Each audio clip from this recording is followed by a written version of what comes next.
What's going on, Jerome's? So now that the Minnesota Vikings have finally secured offensive lineman Dalton Risner, the question is, what the hell took so long? Because Dalton Risner seemed very motivated to join the Vikings. He was all over social media, hooting and hollering at all the Vikings fans. I'm ready to go. I'm ready. I'm ready.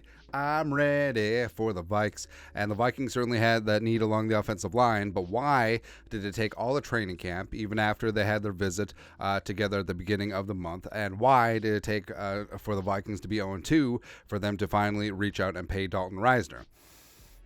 A couple of reasons. So we're going to go through. Here are 5 reasons why it took so damn long for the Vikings to sign Dalton Risner. Number 1, medicals. So a lot of people said, well, if Dalton Risner is so good, why is he still a free agent? And yeah, just the logical nature of it, where Dalton Risner is still firmly in his prime, just off of his rookie deal, played at a very high and competent level over the last couple of seasons. And the only reasons potentially why he wasn't signed was him asking too much, which turned out not to be the case, medicals, or something else off the field, right? So we did theorize that maybe it was medicals, and Kevin Seifert, ESPN, who was not Carl Gerbschmidt, did back that up. He tweeted this out after Risner signed.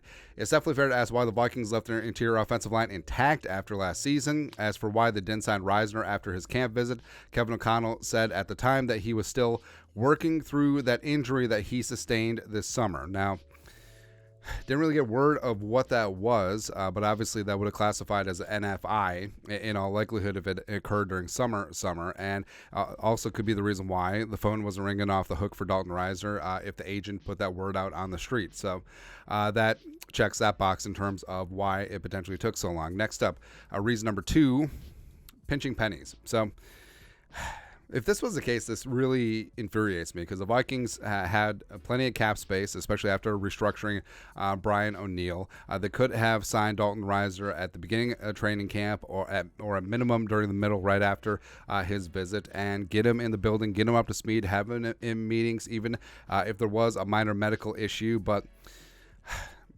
the cost of saving 2 game checks, I don't know, man. But Alec Lewis, The Athletic, terms of Vikings agreed deal with Dalton Risner per source up to $4 million with $2.25 million guaranteed. Now, part of it is too, if he was on the Week 1 53-man roster, his base salary would have been fully guaranteed, like how the Vikings sidestepped that with Myles Gaskin. Now, the Vikings only would be required to guarantee 35% of Risner's base salary, but obviously they did a little bit more than that, about 55-60%, somewhere in there.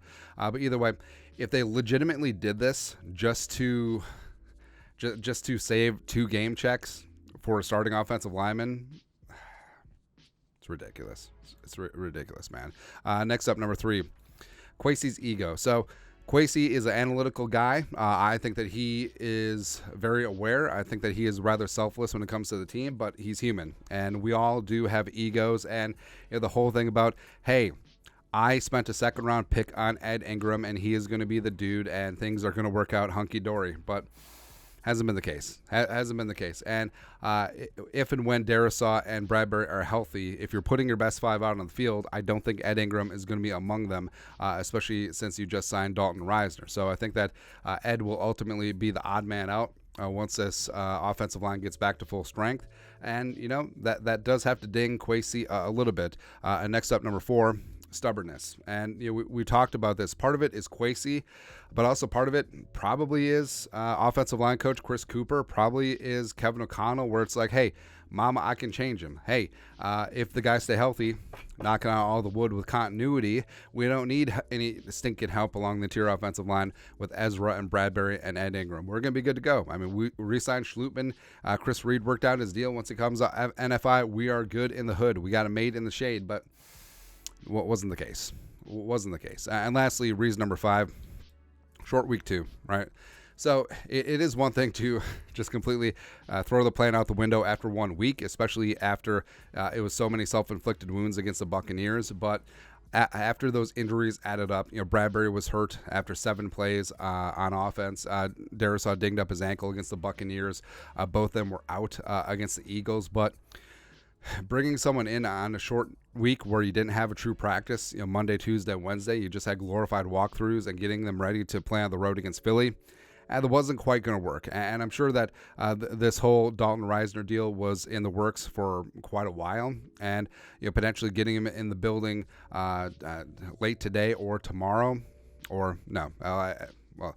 All right, so recording this Monday night. So either he's in the building Monday night or Tuesday, getting him up to speed quickly, giving him a full week of true practice, Wednesday, Thursday, Friday, and then a home game, and you're going to be good to go. And like we point out, Risner, with his experience with Cooper and Rascati and Modkins, can be able to hit the ground running since he knows the broad strokes of the offense. And would he be one of the best 5 offensive linemen in the building for the Vikings? Yes.